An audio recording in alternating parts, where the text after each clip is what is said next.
And here's a disclaimer: do not spam. WhatsApp can detect automation and may block your number if you misuse it. Okay, let's start running the client now. So it may take some time for first time. So as you can see, there is a QR code generated to scan. So let's scan it in our phone. Let's open my WhatsApp, link devices, and let me link this.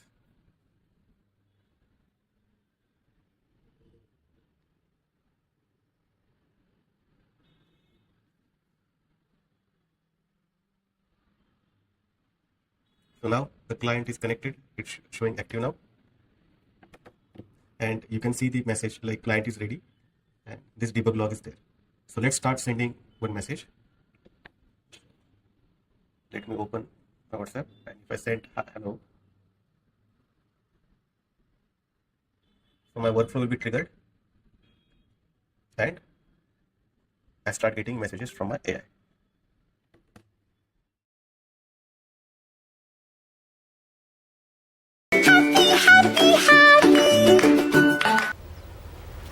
Wait a minute! Who are you? Bye bye, tata, goodbye, गया.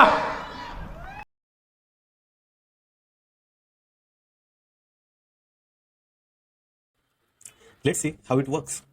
So under the hood, we are using the WhatsApp WebJS library from webjs.tech. So what it does, it programmatically control WhatsApp whether you are running as a personal or business account. So it connects to an official WhatsApp web under the hood, so thus reducing the ban risks. Okay, installation is very simple. It just install as any regular npm package within your Node.js app and just start using it. So basically, this is some sample code. Just this 5 to 10 lines of code, you can automate your WhatsApp instantly. So let's see our code. So this is my JavaScript code. So I am importing first this WhatsApp web library. Then I'm importing the Axios, which I will use to connect to N8n instance for calling the webhooks. Okay, so we are using the local auth strategy. And whenever the client initiates, it asks for QR code to validate. Okay, so it will only ask for one time only. Later, it will only ask it for first time. So we get some events like client, whenever our client is ready, we get this event. Then we also get this event like message create. So whenever we receive new message, we get this event, message create. And within that, we get the message object. It contains all the metadata regarding the message. So I have added some rules over here so that my bot will not respond to messages sent by me. Then I have added for some whitelist number so that my bot will only respond to those numbers, as well as only respond to the groups which I have whitelisted over here, so that my spam rate will be less and my bot will be working fine with my limited set of contacts. Okay, so you can activate your bot within WhatsApp group as well. So once the message is received, and if it is from the whitelist list, it will start processing that message with respond to message. So in this method, what I'm doing is I'm calling the N8n webhook. Then after calling the N8n webhook, I'm getting response from AI and I'm sending that response back to WhatsApp. So as you can see, it's showing message.reply. So it will automatically respond to the person who has sent the message. Okay, so it's as simple as this. So let's see our N8n workflow. So basically, it gets the webhook request from our WhatsApp client.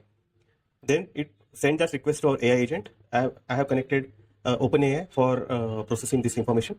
And once that request is processed, it will send response back to the webhook. So it's very simple. So this is my agent. I have added some system prompt. So you can change it to whatever your needs. You can use it as an appointment scheduling bot. You can use it as a customer support help desk bot, or for any purpose. And you can use it within group. You can use it for specific contact. So possibilities are endless. So let's have a quick demonstration how this N8n automation is working. So this is a simple API call. So let me enable the test workflow. So now my N8n instance is waiting for the trigger event. Okay. So when I send message, so it get processed by AI. We get response from OpenAI and it respond back to webhook like this message. And we are also using the buffer memory for storing the recent conversation history so that conversations will be relevant.